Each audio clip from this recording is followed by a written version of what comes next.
Abby Lannan, welcome to the Happy Musicians Podcast. Hello, thank you for having me. I'm happy to be here.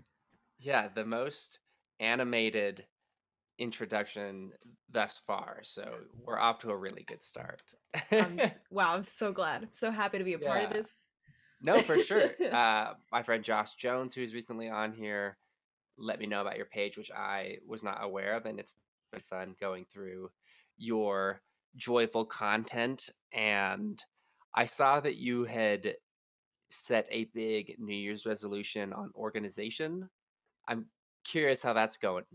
Okay, so it's actually, as of now, going very well. However, in the beginning of the year, I had a lot of things kind of going on mentally and everything, and that took precedence. And I needed to take Mhm. care of myself first. And I was like, okay, now that things are better, now things are more organized. So, and it's actually really nice to see now that I'm like, have an idea of how to be organized. I'm like, okay, let's just continue to do this. And it's been working out. So we might be 4 months into the year, but so what? We're here. What has that this new level of organization looked like for you? So a lot of times when it comes to streaming or arranging or making these videos, like I've had a schedule of I've tried to put something out every other week. And it's kind of been just hectic. My days, my mom used to say in high school, because I was the same way in high school, that when I got ready in the morning, it looked like a fire alarm was going off. So I'd like be rushing around trying to grab everything. And it's like, why don't we just space things out, be a little bit patient, and like stretch out the time it takes to do things a little bit more so that everything is a little more calm.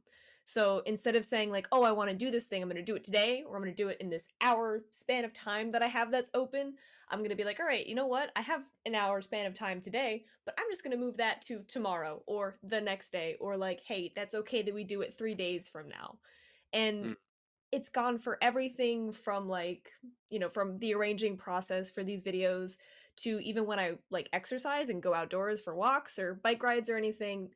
Literally everything is be a little bit more patient, be a little bit more okay with not getting 10 things done in the day that's all rushed, but maybe like 6 or 7 things done that are more meticulously done. So So, yeah, instead of fitting more things into these prescribed times, it sounds like you're more realistic in how long each one is going to take. that's more realistic is a really good word to describe all of that. Yes. That's cool. I like that on a micro level. I've been thinking about that on a macro level for goal setting. When people think long term, like these are the big things that I want to do, it's normally just like, okay, here's that achievement. Mhm. Like, how do I do that like right now? But a more realistic way to do that would be, okay, what does that look like to accomplish in 10 years? What are the things that I have accomplished to do that? And what are these little things that I have to be aware of that I need to be doing every single day to Mhm. eventually get there? Mhm. And knowing how long each one of those is going to take. Like if you need to learn 100 pieces of rep to be competitive for an audition or whatever, how long does each one of those take you to learn? You know, because it always takes longer. Like I do that same thing where Mhm. I think this will take me an hour, and then 3 hours later I'm like, okay, so I'm not getting nothing else done today. Exactly. Oh, that happens to me too with not with rep as well, but even setting up for like say I wanted to do a live stream and I wanted to stream on Twitch, but like there's this thing that I have to set up differently or I have to move the camera, the microphone. There's 100% if I don't spend like an hour setup time or I don't spend a specific period of time setup wise, then there's going to be something wrong at the beginning of stream and it's just going to move everything back and it's going to make me late, it's going to make me rushed. It's like taking how long is it going to take me to update the software and make sure that the audio's there and make sure that everything's there. If I give myself 10 minutes to do that, that's 10 minutes if everything works perfectly, but there's going to be something wrong. So you have to like Mm, plan for, oh, this isn't what I anticipated, so it needs to be longer than just those 10 minutes, if that makes sense in terms of relating yeah, to all of that. yeah, just being more honest with yourself, I guess, at the end of the day Hmm. about what your day looks like. That's cool. Yeah. Well, and I liked that you said this whole organizing and being efficient thing was your goal, and then you realized I do not have my stuff figured out right now, and I need to work through some things before I can do these resolutions or goals or whatever. Mhm. I'm curious if you're open to sharing, like, what are some of the things that you've been working through the first part of this year? So, it's I'll share. It's a little personal. So we know that different medications for different things, even as simple as antibiotics for something, can trigger emotional reactions in people. And I was on an antibiotic for something that was super routine and common, and it was a new kind of antibiotic because the last one I was on was like, oh hey, this is you're allergic to it. So I was like, okay, can't do that. So they gave me a different one, and that one I'm also allergic to. However, instead of figuring out through like hives and anaphylaxis, that kind of dying thing, it was peripheral neuropathy, which is when you feel like pins and needles in your fingers and toes because the ends of your nerves are like damaged and they're like, oh, hey, we're diseased, we're angry, so we're gonna tingle. And also severe mood swings. So this was the major trigger for everything that sort of happened negatively emotionally for me because it just amplified the feelings that I had been dealing with throughout quarantine and dealing with COVID, being at home, not being able to visit family, not being able to visit friends. And it just made all of that so much harder to deal with day in and day out. And I was like, there were days where I couldn't get out of bed. There were days where I'm like, this isn't like this thing that makes me happy doesn't make me happy. And I was like, why is this like this? So I called the doctor and they were like, stop taking that medication. That's fine. And then since that was like the catalyst for everything really hitting me in the face and being like, hey, something's not right here. I was like, how do I take care of myself right now? What do I need to do? So I was very open with the company that I work for that I do social media for. I was like, hey, I need a week to just not do anything. Is that okay? And they were like, yeah, go take care of yourself. And I was like, great. I said on social media, I'm not doing anything. I was able to take that time for myself and just hit the reset button and just Mm. not do anything. Because there are also times where I overwork myself, even when I'm in the like depths of like, oh, I'm really sad, I'm really upset, but I'm just gonna work, it's fine. It'll only take me an hour to do this thing, but it's an hour of like really intense mental things, and I'm like that I have to really sit down and do a certain way. So not having to do that was a good reset for me as well. Coming back from that week, I thought I was like 100% okay, but I was not. So it's like the thing with healing though is like once you realize, because I'll say I guess not first and foremost, but very plainly, like I'm not an expert on dealing with depression. I'm not an expert on Oh, no, dealing. me, not at Yeah, all. yeah. Yeah. This is just my experiences in these last few months and what I've dealt with like in the past before. So when I'm getting out of this slump and this awful awful place I found myself in, the tiniest bit of healing feels like, "Oh, I'm back. I'm fine. I'm back to normal." Mm. But that's not the case. Like healing isn't linear. There's not going to be one day where you magically wake up and you're like, "All right, things are great. Everything's fine again." It's like, "No, you're going to have the really good days where you feel like that. And then the next day might be really really hard again, and you can't just be hard on yourself about that." So, as I came out of that week-long rest period, I was like, "All right, I feel better." And I thought I was fine. And while most days were fine, there were days where they were harder than others, and I was like, "This isn't great." Da, da, da, da. And so I was talking to my parents who are both fully vaccinated at this point, and they were like, "Do you want to come home?" I was like, "Yeah, I want to come home. I want to see my family. I haven't seen in a year and a half." And I was able to drive all the way down to South Florida from Pittsburgh and go see them. And being able to be away from this tiny box of an apartment that I live in and be home with family that I haven't seen in a year and a half and just not worry about like taking care of myself so much in terms of like, oh, I need to do dishes every single day, oh, I need to do my laundry every single week. It's like I can just breathe. It really helped me kind of relax and Mm. reset and be away from this cold stressful box that I was in, if that makes Yeah. sense. No, that's cool. Well, and it's funny because I've been with my parents for a year, and I'm Mm-hmm. like, I need to leave. It's time. uh, I mean, that's great to hear that you were just very open to what do I need to do for myself and figuring Mm-hmm. out what that was. I wonder, as someone who's also doing an online platform, trying to do the social media thing and making post, there's this general rule that's like you have to post consistently if you Mhm. want to do this like consistent content, and ideally several times a week like is all that really matters, at least in like how it's talked about on Yeah. YouTube channels that tell you how to get more followers. And I don't know if you've how you feel about that, because that is not very conducive to I need to take a week off for my sanity, you Mhm. know? But I've also found that I can take that week off, and like when I come back my stuff is better and people still interact with it and I don't actually like fall apart. Mhm. I don't know what your experience has been trying to do both of those things.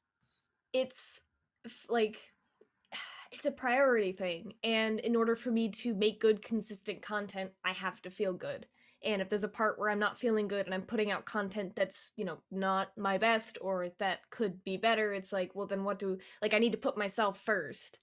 And at the end of the day, it's like, there are very few people who are going to make all of their money doing social media. So if you want to grow, like that's fine. You want the consistency, you want like every day, like one post, you want it to be relatively similar to your other posts in terms of here's the content that I create, what you're known for in a sense.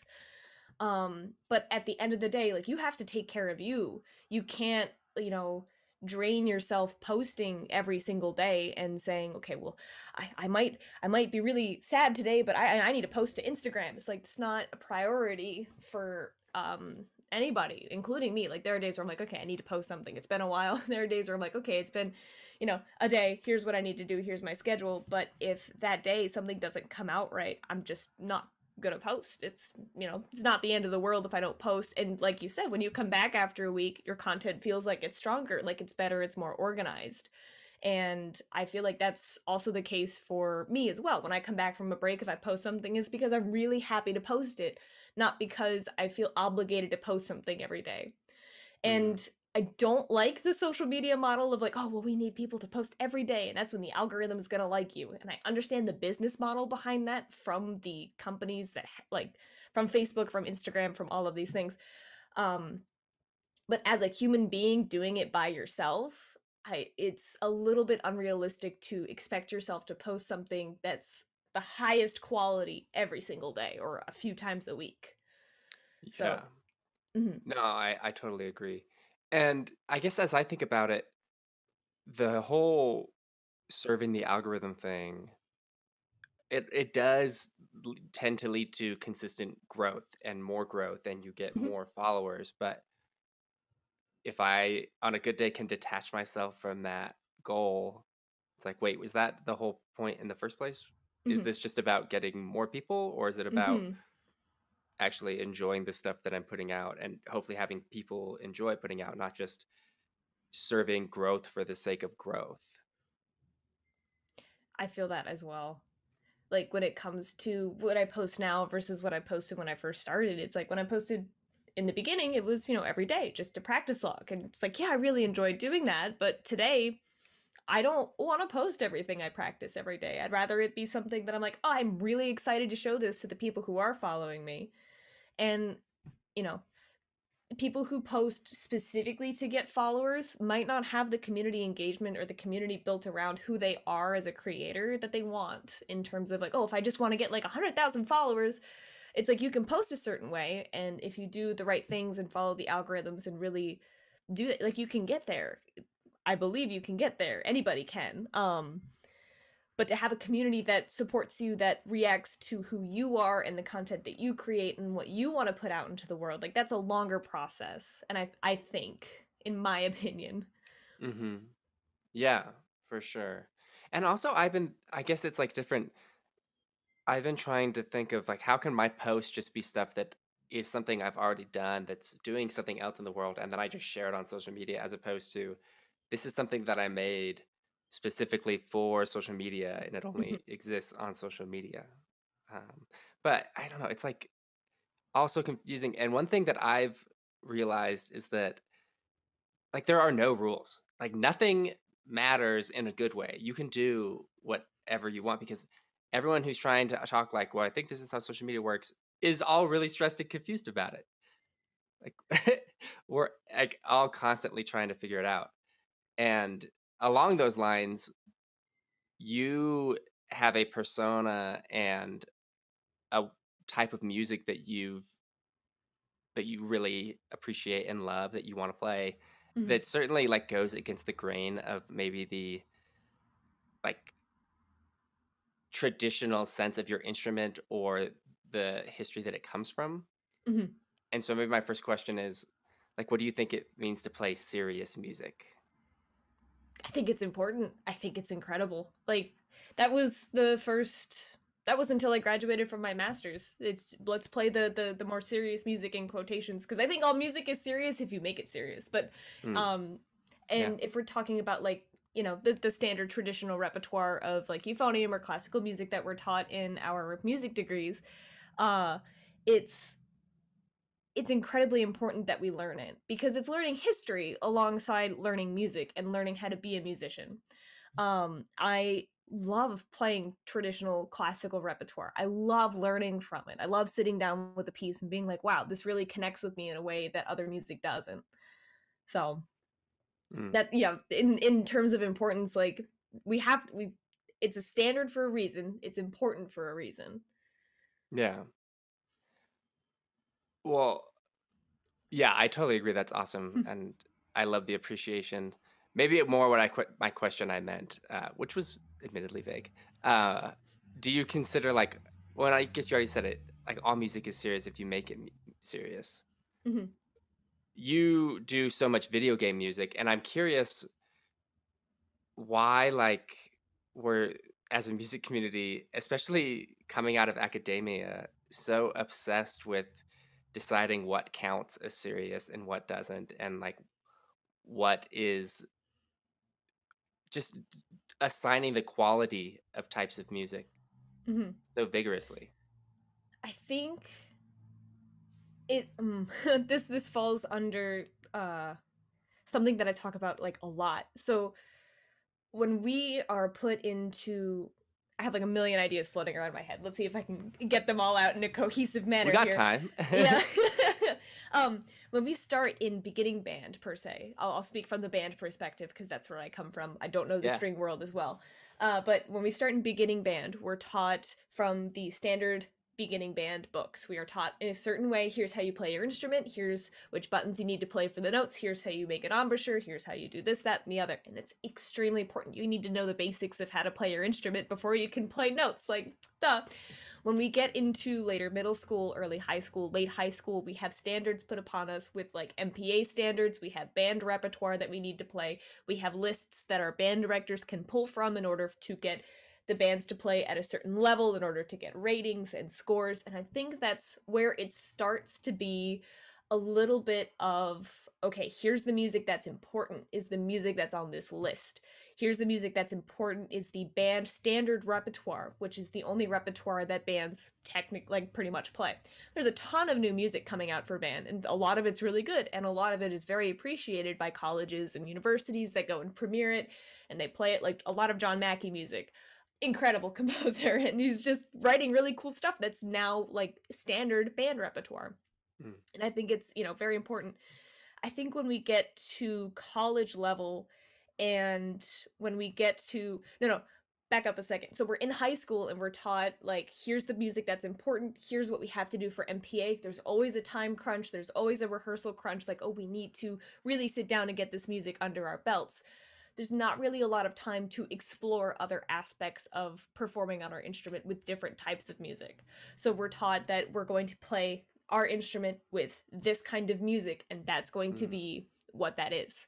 So, say for example, like you go up to a band director as a 10th grader and you're like, I arranged this. And it's a, you know, you're in 10th grade, you know nothing about arranging. It's not amazing, but you've done it. You've put your heart and soul into it. And the band director's like, this is great. We don't have time to do this for you because we have to focus on MPA or because we have to focus on another solo and ensemble thing. And it's kind of like the standardized tests of band. And I think that's where it kind of starts in terms of, oh, my music isn't good enough to be played if I Mm. wanted to do it this way, or like, because we can pick from this list, we're not encouraged to explore other avenues of creating music per se, which is why I think a lot of composers, when they compose, um, it's kind of seen. I saw a post about it the other day where it's like composers are like this, they're elite and they have a certain way of doing things and they have like, oh, only certain people can compose. It's like everybody can compose, but if it's not Yes. good enough, then it's like not seen as good enough to be in standard repertoire. So it's, you know, it starts from there. And when you get into college and you play really, like, you arrange with your friends like a quartet for like, I remember we had in my undergrad, I was part of the music dorm, and we had an ensemble that was just completely student led. We were like, let's just meet on Saturday mornings at 9 a.m., which was a nightmare anyway. But Saturday morning at 9 a.m., we'd all show up and we play through like beginning band pieces on different instruments and just have a ball. And like that's what I like. Like we just being able to explore music in different ways rather than what the standard repertoire is taught to us from the beginning. And oh, I'm a little off track, but let me see if I can bring it back here. I think what's really important is that we appreciate music for the sake of appreciating music. Yeah. And the reason why we don't, as we get older, we have that list that we pull from all the time, and it's like, oh, this is the music we listen to, this is the music we studied in undergrad, this is what real music is because it's 300 years old and it's 65 pages long and it takes an hour to listen to. It's like, that's absolutely incredible, but I don't understand, like, I think simply because I, Yeah, other just because music, that stuff is awesome doesn't mean other stuff can't be awesome, right? exactly.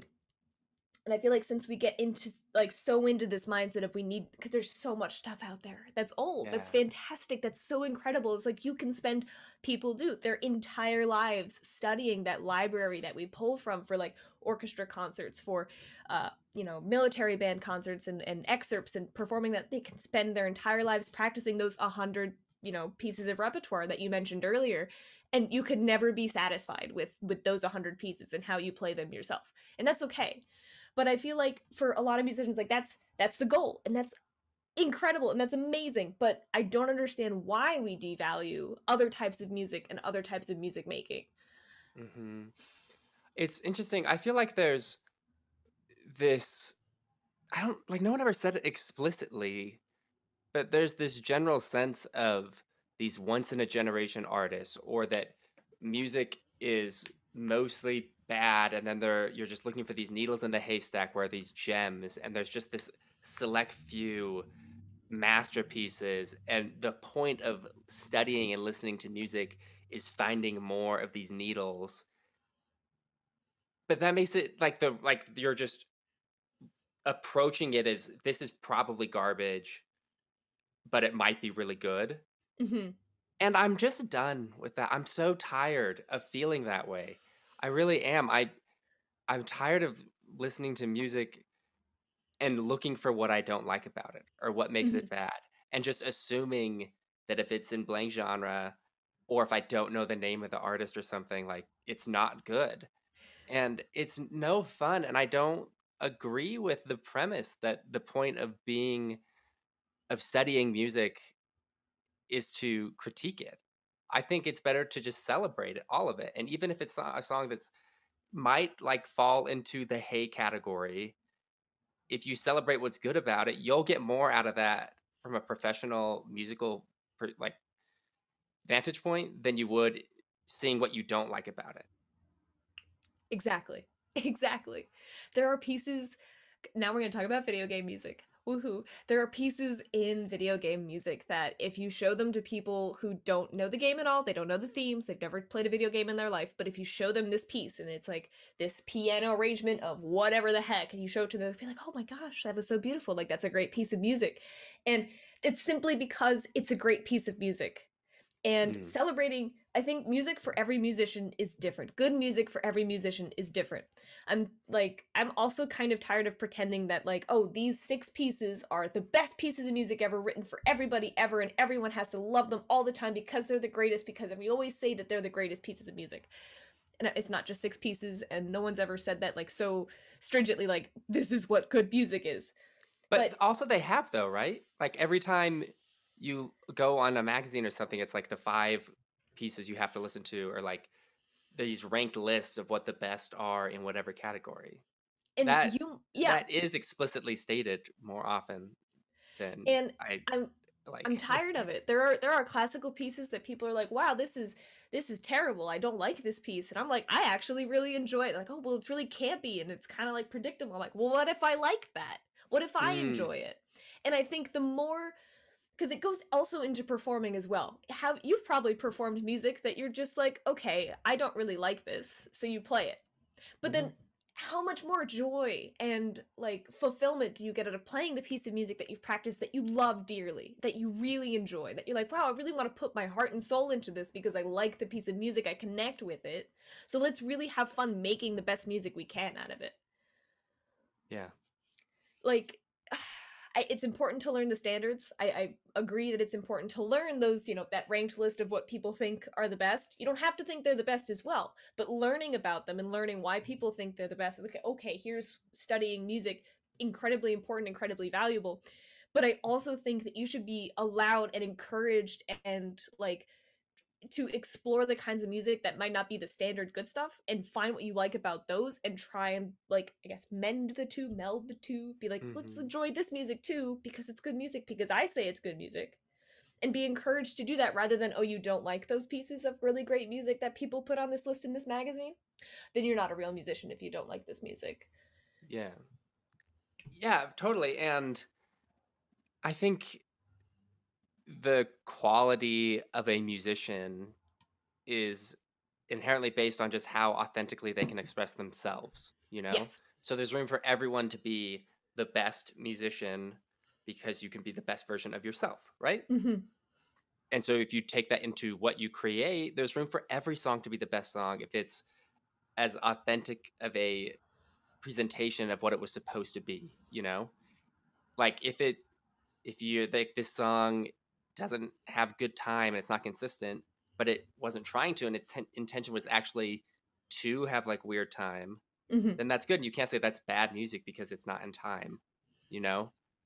That's a pretty contrived example, but we so often are just judging music based on it not being this other thing that we like instead of Mm-hmm. seeing how cool it is at being itself. And the unfortunate byproduct is that we're all judging everything else in our lives, including each other and ourselves, at how well or not we're being other things besides ourselves. And it's just also not fun. It's not fun to listen to music that way. It really isn't. It works to an extent, like you do hone in on some and figure things out and get better at your instrument, but at the cost of, if you're one of the people who leaves music school and you're like, I don't enjoy listening to music anymore, this is probably why. It's Mm-hmm. because you're looking for what you want to critique about it all the time. I think it's what, like, wanting to find what you're going to critique about it all the time, and it's also just being forced to listen to this list of Mhm. these pieces that, are, hey, these are the greatest pieces and we're only going to analyze these, and here are the rules that we're going to analyze them by. And understanding some music theory really helps learn, like, listen to music, learn how to listen to music in a certain way. But a lot of learning about that and having that sense where you're like, we have to listen to it this way, we have to critique all music, it's like, well, why not just enjoy it? Why Mhm. not just have fun listening to good music made by good music, like other great musicians? Yeah. And honestly, to play devil's advocate, the music on those lists, well, one thing that like those should just be more diverse. Hmm. But that aside, like the music is awesome. It's great Yeah. music that does deserve attention. Hmm. And thinking back on my music history and theory courses, like we were busy every day to get through the list, just to get through the list, to get through that much music took about like all of my degree to cover all that music. And so it wasn't like there was wasted time on anything, and it was Hmm. great music. And also, I don't really want to listen to someone from a couple generations back discuss like new modern music that they don't really know because they aren't familiar with it, they don't make it. I'd rather them talk about the thing they know really well and can share in a meaningful way. And I think a lot of this, I didn't have any professors who explicitly ever said, this is the best music, or this is the only stuff you should listen to, or blank genre is not real music. It was more this implicit thing that we all picked up on, that because we're studying these things on this list, this is all that matters. But I think it's kind of on students at the end of the day to be like, okay, we're talking about this because this person's an expert in this, and it would be very hard for me to learn about this on my own. But there's a lot of music out there that I can learn about and appreciate on my own. And I can do that outside of school. And it's probably like better that I do, because this is my generation's music and I'm like actively playing it and I'm kind of know what's up on it. And Hmm. I think that a lot of these mental gymnastics we're doing about what counts as real music and what isn't, it's kind of on us to be like, just because I studied this in school and I didn't study this other thing in school doesn't mean that this other thing isn't awesome. Hmm. And I have full permission to do that.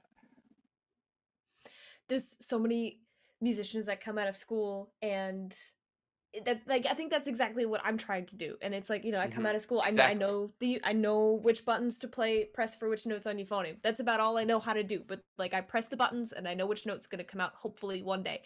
But it's like, besides that standard repertoire and knowing how to generally play my instrument, what else am I going to do with music? How am I going to push this forward in terms of what we're playing? And we always hear the story of, oh, orchestra is dying, oh, our classical music is dying, like no one cares about it anymore. It's like, how are we going to change that? How are we going to, even through our own little social media corner of the world, how are we going to push normal people or people outside of the classical music world to enjoy this kind of music more? And if that's Hmm. taking this video game music, for me, that I really relate to, that I sit in these games and I just stop whatever I'm doing just to listen to the music. If that's my connection to, you know, hey, normal people who play this game also and like the music, here's another rendition of it from, more classical instruments that might not be like the electronic recording that you hear in the game. Here's the difference. Oh, you like this piece? Oh, hey, here's how we connect it here. So it is on our generation to say, look, we have all of this great repertoire that we've been studying. That's why we went to school, is to learn the history of this, to learn the basics of it, to learn, hey, this is what classical music is and has been for hundreds of years. But it's also upon us to apply that knowledge to a future kind of music and to do with that music what we please. Mm. However, I feel like one of the stopping points which can hinder that kind of growth in terms of, oh, let's explore different types of music, is this sense that you need to graduate and then win a job in a performing ensemble, and then your life is set, and then your life can begin, is when you win Yeah. that job.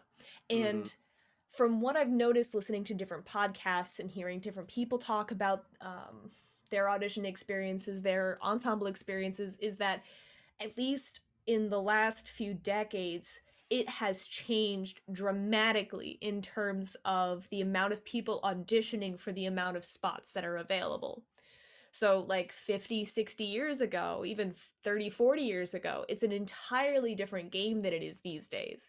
Um, and, correct me if I'm wrong, but from what I've heard and listened to and kind of seen, is like, you get one job that opens up, say for a euphonium position, you have like 110 applicants for it, and they're all at the top of their game. They're all incredible, like wonderful musicians, and the difference between the two finalists that might be for that job is so minimal and so minuscule. It's like, okay, well, here's the person we think is better, but they're both just like would be incredible fits for that spot. Hmm. Whereas like 30, 40 years ago, that might be a little bit of a different story. They're both going to be amazing musicians, but the difference is like there's not going to be as many people, I think, for as few spots. And I don't know. I feel like that's that. So we have this mentality and this mindset of, we graduate school, we have to go and audition, we have to win this performing gig, we have to win this playing job, which forces us to continue playing the standard repertoire, the standard literature, and just live in that world of, I need to get up at 2 a.m. to run through my audition repertoire to be prepared for any situation, which is fine, but I think it's also hindering us from exploring different types of music, because if you don't have that playing job, then you're not seen as an actual, like, oh, good musician or great musician, or like musician that should be listened to for their opinions, rather than, Hmm. hey, I graduated with a degree in music performance, so I know this much about music. I'm still a good performer. That's just not what I want to do in terms of that. I don't know if I'm kind Yeah. of No, I get what you're saying. tangenting. sometimes you But feel like you have to have this job or whatever to have enough clout to do your own thing. It's like, okay, I proved that I can do things the traditional route, and now I'm allowed to do my own thing. mhm. And it's funny because I know you've talked about it on your page, and we talked about it a lot here. Okay, I play video game music, but I'm still a serious musician. Yeah. But when I see your page, I feel like the majority of the response is really positive, and that people seem to connect with it. And I'm curious how much of the grief about is this serious or not is self-imposed, because of all this, it's like if I just maybe not everyone is judging you on the other end of the phone of like this isn't serious and you just kind of feel that way for good reason. Mhm. But if we were able to let go of that on our own and do our thing, maybe like that's the biggest part. I think it comes down to imposter syndrome as well. Okay. So mm, when I do video game music and you say that you see like a lot of like positive reinforcement and whatnot and how much of that is self-imposed, like, oh, I need to prove that I'm a serious musician. It's all self-imposed because most of it is. It took me until getting to my master's degree and my professor like actually basically beating it into my head like you know how to play your instrument, like you got to be more confident with yourself because you know the basics. We're gonna expand this, be more musical instead of just so technically like proficient and whatnot. And it was like, okay, great. So and like having imposter syndrome described to me in my master's degree hit the nail on the head every single time, because you're sitting here and you're like, I went into my master's degree thinking that I knew where I was as a player in terms of I think I know where I am, what I can do, what I can handle, what I can't handle. And my professor was like, "You think you're here and you're actually like up here." And I was like, "There's not a chance in heck that that's the truth." And he was like, "We're going to prove it to you." And it took 2 years to get Hmm. there. So when I graduated and I started doing and I like I what's it? I have a job with River City Brass Band, and it's in an amazing position. And it's like when the opportunities to audition for military bands come up, my decision not to audition for them is not rooted in, oh, I don't think I can do it. Oh, I don't think that this is a possibility for me. It's simply that I don't want to do it, if that makes sense. So when we have this, I'm completely going off track. Let me bring it back. uh the self-imposed like, oh, I'm not a serious musician, comes from the fact that I'm not deciding to take these big auditions for these huge ensembles that kind of euphoniums have military bands. Like, I'm not taking those, and because I'm choosing not to take those or choosing not to prepare for those, I feel like I'm not as serious of a musician sometimes. And that's not the case, because I sit in here Hmm. and I practice, and I my doing this multi-track thing, these video game arrangements, has trained my ear and worked on my arranging skills more than anything in music school ever did. It's again, I think the label that's imposed on us from the beginning of beginning band, where it's like, oh, to be a serious musician, you have to play from this list in a certain way and practice it this much every single day and do it this way, or you're not a serious musician. And that's simply not the case. You're a serious musician if you sit down and you practice and you want to get better at something musically and you know how to do it and you actively seriously do it. If you are a serious musician, if you are serious about music, you are a serious musician. Yeah. Yeah. So It's it doesn't awesome. matter it doesn't matter what music you're playing, it doesn't matter what music you're making. I think as long as you are actively trying to get better at it and actively trying to put your best foot out there as a performer and a musician, then you are a serious musician, whatever you choose to pursue. And I Hmm. don't think a lot of people, when they come out of school or when they come out of performing like the standard rep, I don't think a lot of them feel that way, because if they don't have that gig, how are they a serious musician? If their job isn't music, how are they a serious musician? And it's like, you Yeah. might see like a lot of positivity towards that on my page, but it's like I've heard from other people, I've been in situations where people are like, oh, if you're not making all of your money being a musician, then you're not a serious musician. If you don't hold this title, then you're not a serious musician. You shouldn't call yourself a musician. And it's like, even hearing that offhand outside of musical things from people who don't play music at all, that affects you as a human being. As a musician yourself, you're like, you're right. I'm not a musician if I'm not a performer in this one big ensemble. Oh no, and it's not the case. It's not the case at Hmm. all.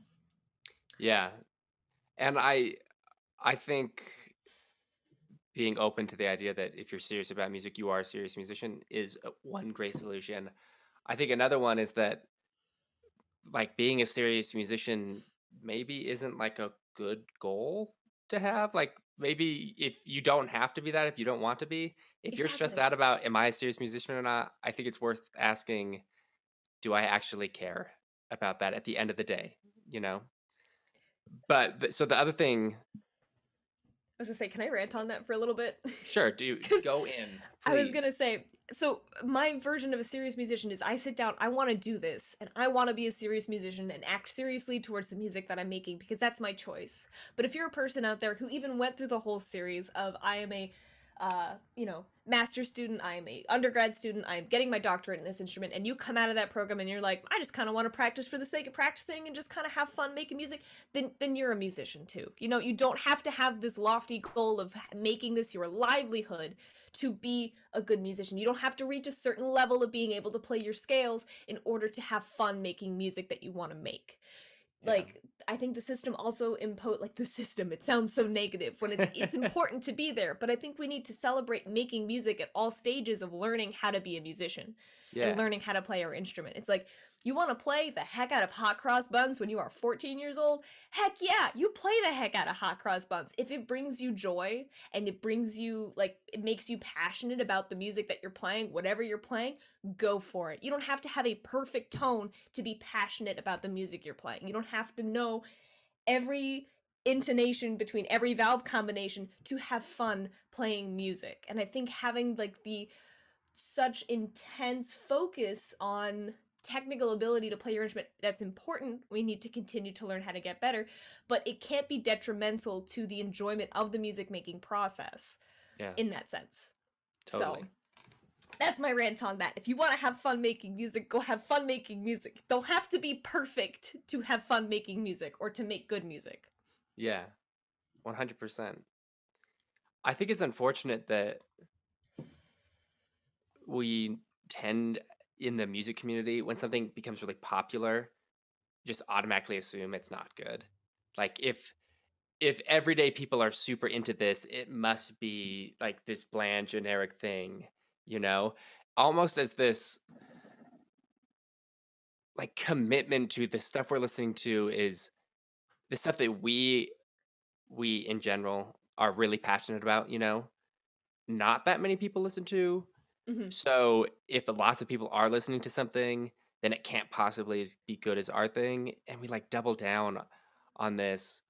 And it's so unfortunate for like so many reasons. And I feel like video game music is the like classical equivalent of this, you Mm-hmm. know? And people putting down video game music who probably have never really played video games. And Or they think that video game music is all just the 8-bit stuff that, yeah, the like really bad Atari. 8-bit stuff. Because there's um, bad 8-bit music out there. but not realizing that, for instance, like my brother who does not listen to just a lot of music on his own does listen to video game scores and really enjoys them, and his friends do too. And a lot of people are really into it. Mm-hmm. And but it's so easy to immediately think that if this is popular, it's bad. And I think that's another like haystack thing. Of like it's maybe not though. Like it might be good. And sure, there are some awful pop music out there, but just because it's a pop hit doesn't mean it's bad. And if you go into it, like, I guess just be aware because I've found myself immediately judging things just because I hear the name and I'm like, that's a popular name, it must be dumb. And that might be true, but is it worth it to be right about that? To just assume that things are bad before you hear them? I don't think Mm-hmm. so. When I started to, my whole thing of like be positive about things started in 2015. I was injured in drum corps. It's a whole long story that I don't want to go into, but going through that changed my perception about like a lot of things as I've grown and grown older. And then when I got to my master's degree was the turning point for a lot of things, but in a really good way. So Sweet. when I got to my master's degree, like having this mindset of let's just enjoy things that we enjoy for the sake of enjoying them because they bring us joy. Joy, hey, whatever it is, you know, it doesn't have to be, because I too fell into the trap years ago where it's like you just listen to something and because, oh, it's popular, oh, it's bad. How many video games, how many TV shows and movies have I just not given the time to because it's so popular? And then you see other people who's like, oh, it's so popular, but it's actually terrible. And the masses are lesser. So if you don't like this niche little thing, then it's not good. You know what I mean? Mm-hmm. I don't like that. So it's like if it's popular for a reason, most likely. Like there's gonna be garbage out there that's popular. That's fine. But give it a chance. Try, like see if you enjoy it. Try to keep your mind open to it no matter what it is. And I will say like the people who don't listen to a lot of music on their own or who don't actively go out of their way to listen to different types of classical music and they just kind of listen to the pop radio, when they enjoy video game scores, it should be eye-opening to all classical musicians out there because it's not just the video game scores. They're probably listening to movie scores. They probably relate to this one piece that popped up in an episode that was like, oh, this is a string cover of this.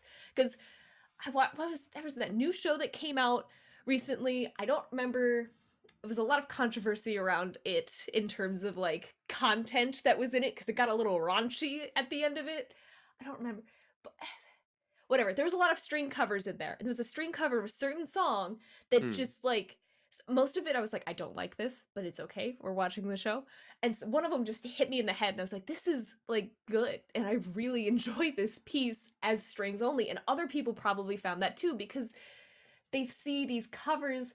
I'm going in 7 different directions in my brain again because it's like they listen to these pieces that are classical covers and they're like, oh my gosh, it's the greatest thing ever. Whereas you and I are trained musicians who might be like, okay, this arrangement might not be the best arrangement, but it's connecting with the audience. And they're like, oh, I like this classical cover of this thing. And it's like, that's, you know, a gateway into learning more about classical music and listening to different types of classical music. And oh, here's this string cover. Here's this band that does string covers, but here's also their classical album. You might like that. Go listen to it. And one more story. Sorry, one more story. Well, okay. You can go. Yeah, go ahead. Well, I just, because it relates to that so importantly, I think as musicians, we can be really helpful guides for listeners to find new music. Yeah. But if we react to someone finding this string cover of like, well, that's kind of dumb, even if it is, right? And you put someone down and you're like, you should really be listening to this because this is what it's based on. They are not going to listen to it because that's not cool. Like shaming someone out of something they enjoyed because it's not as like close to the source or however you want to put it, like for whatever reason, even if it's true, it's not worth it to be right to take the joy out of that person's listening experience and your own. Like I think a really great way to approach it, the question I've been using is like, oh, what do you like about it? Like, and not in a, I guess your intonation is important, your inflection, but just genuinely like get excited and be like, oh, tell me about what you like about it. And then you get that person thinking about, oh, what do I like about it? You know, let them figure it out. You don't have to like force them to the WC piece. You know, you don't have to do that. Like, but what was your story? People outside the classical world, they don't have the vernacular and the lingo that we do in order to explain in great detail, like, oh, in this measure, in this phrase, this note really caught my ear. It's like, no, they like it because the violin sounded pretty, or oh, listen to that trumpet solo that came in.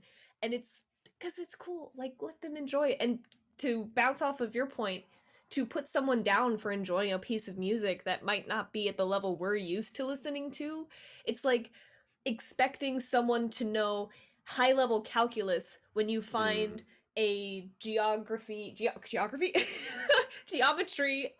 formula like interesting. You're like, oh wow, I understand how this formula works. Look, this is really cool. And then the math major is just like yeah, sure, kind of deal. Oh, not that math people are like that, because it's like the because same thing. I've done that too many times. Yeah. Oh my god, it's like you can't go into it expecting these people who have not been in the classical music world for their entire lives to have the same understanding of what's going on in the music that they're listening to. If they like it, they like it. Celebrate it. Oh my god, you like classical music? What do you like about it? Let me suggest some more things, because you are the expert in their life about classical music. Mm-hmm.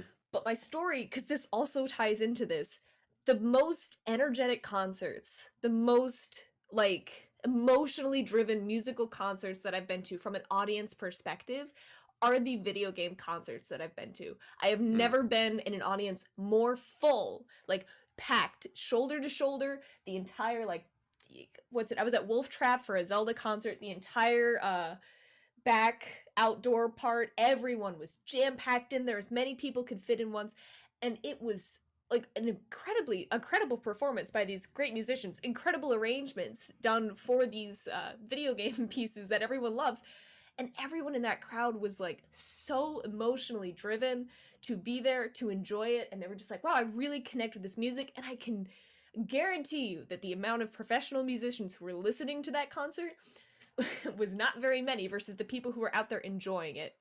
And it's just, you know, it's just good. And it's like, why don't we celebrate that kind of music more? And it's like when we even get into saying which orchestras are better than other orchestras in terms of like the top level orchestras, it's like the only people who can hear those tiny differences are the people who listen to those orchestras nonstop and study those orchestras to be able to tell those differences, in my mind. Mm-hmm. And it's like, yes, they're going to sound different because they're different people playing, the same pieces. They're going to sound different. Every performance is different. But the average listener off the street, if I go ask my neighbor out there, hey, what do you think of the difference between the New York orchestra versus Chicago? And it's like, they're gonna be, I don't know, sounds cool, they sound good. Yeah. They're not gonna know. And I don't, like, I haven't played in an orchestra since high school, and I have never once like considered, when I like take the time to listen to a symphony or something, which orchestra it is. I like to think that I'm like have the ability to analyze music, I got that, but I have never I don't think about that ever. Yeah. It's all just about just love the music you're listening to. And Yeah, I that's went the to soundbite. yeah. one of the most, this is going to sound maybe kind of bad, but one of the most passionate performances that I've ever been to was, again, another video game thing. I was at MagFest in 2020, January 1st, like 2020. Woke up, was in this thing, and I went to this concert. It was like 8:30 in the morning. You could tell the orchestra was like really tired. Everyone was tired. I was tired. And it was in this tiny little, not even a concert hall. It was a hotel like conference room, but like really small. And there was this orchestra. They had rehearsed for 2 hours the day before. There wasn't like a serious professional musician, I don't think, in that ensemble. It was just a bunch of hobbyists who play music and they enjoy making music together. And it was like a half-hour piece that some guy just arranged and was like, who wants to be on it? Here's a part. And it was so much fun to sit in there because you could hear, well, they might not have been the most cohesive ensemble playing together. They might not have had like 45 years of professional experience under their belt, but you could hear how much they loved making the music. Yeah. And like making it together and seeing like, oh, well, I'm just one musician, so I can play one part, but then having 50 other people around you who also love this music, who are putting their heart and soul into it. It's like a whole different experience. And how many orchestra concerts can you go to? These musicians love this music that they're playing. They're playing it at an insanely high level when they play it in these giant orchestras. But do they have the same amount of passion that these, this one tiny little non-professional orchestra did in their concert there? And while it wasn't the best technically proficient concert that I've been to, it was one of the most emotionally like staggering to me, because it sat me down and said, listen to the Zelda music, listen to how much I like this, listen to it. And I was like, okay, I like this too, fantastic. And it was great. And that's what I want to get out of going to concerts, is like, I don't have to, like, even if I don't, it goes into the whole like, okay, well, this music is below me because it's popular. I want to go to an orchestra concert or any sort of concert whatsoever and have the musicians take me on a journey, because they're saying to me, listen to how much I love this piece. Listen to how much I love making music on my instrument, right? And I feel like a Yeah. lot of orchestras do that, but a lot of them don't achieve the level of that they think they are, if that makes sense. Mm. No, I'm really into all this. I think we've figured it out, you know? We figured out the issues. We got to Yeah. figure out how to fix it. How are I we going think to do it? honestly, well, and I stress way too much about like, okay, well, how do I solve this problem now that I found it? And on good days, I realize like that's not my job and like not fair for anyone to be under. But what I can do is I can stop being a snob and I can start listening to music with an open mind and hoping that it sounds good when I press play Mhm, and not judging people when they get excited about other music that I don't think is very good. And mhm, I can start doing all those things and hopefully set an example that like listening to music out of celebration instead of out of critique is a mhm, more meaningful and enjoyable way to experience it. mhm. It's like you got to find the music that when you just have it on in your headphones when you're walking around makes you stop whatever you're doing and just go, what's it called? The stank face, I think, for like jazz music. Ooh, yeah. Yeah. Ooh, that's and get the kind of music that does that for me is video game music. And if the kind of Hmm. music that does that for you is like really generic pop music, fantastic. And if the kind of music that does it for you is 400-year-old Baroque style, like harpsichord and strings, fantastic, amazing, incredible. But it's like, we gotta stop putting down people for enjoying different types of music simply Hmm. because they're different than what we've been taught to enjoy ourselves. Yeah, and it's a self-fulfilling thing if you're like, oh, this person likes popular music, so they have a bad taste, and then you interact with them in a way that's degrading or not even that far of just kind of like, oh, you're into this, this is kind of lame. Then you put out this vibe that that person picks up on of like, oh, well, I don't have good taste in music. So then they aren't going to branch out to find new music because they don't think they have the capability to, or Hmm. even the like desire to, because the stuff they're reaching out to is the stuff that this person who judges me for my music listens to, and I don't want to listen to it anymore. And but if you give them the benefit of the doubt that they're enjoying it for a reason and that they do have good taste, and you're like, that's awesome. What do you like about it? Let's like get into it. That person might find their way to the other kind of music naturally because they believe in their ear and their taste of music more. And it's more Hmm. fun to enjoy music. Like, and each one of us as musicians has the ability to like help people go on that journey. Yeah, so another story. It's taken me an hour to talk about Final Fantasy 14, but here we are. We're going to talk about Final Fantasy 14 as I do far too often.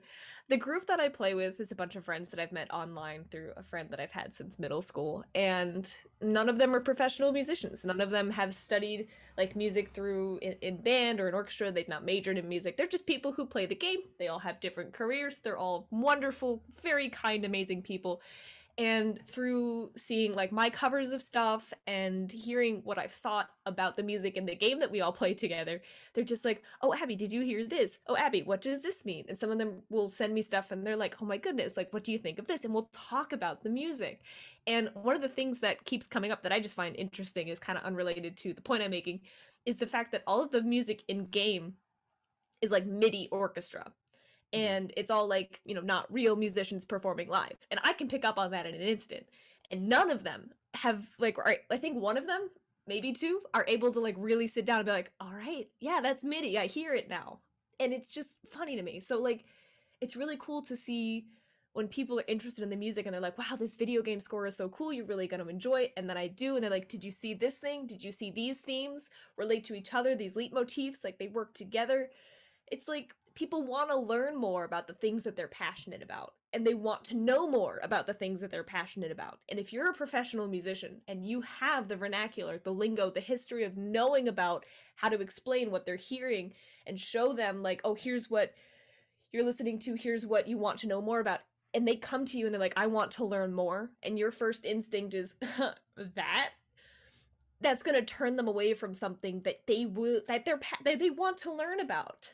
Yeah. If they find Yeah. something that to you might be campy and childish or whatever, but to them is like really interesting, is that gateway into more about this. We have to have the mindset of they don't know as much as we do, but they want to learn more and be part of this conversation and understand more so that they can further appreciate something that they're interested in.